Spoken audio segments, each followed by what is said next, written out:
nakausap ko sa video call dahil hindi man ako nakabisita doon sa kanyang burol. Nakausap ko sa video call yung mga magulang at naramdaman ko yung sakit na pinaalam sa akin nung magulang na namatay yung kanyang anak sa engkwentro.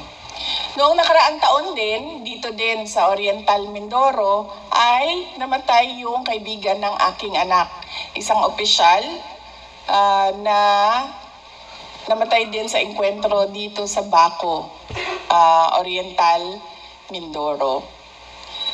Kaya yung mga lugar na ganyan, yun yung binabalikan ko para ipaalala sa mga kabataan at lalong-lalo na sa mga magulang na huwag ninyong hayaan na madala yung inyong anak sa mga grupo na ang kanilang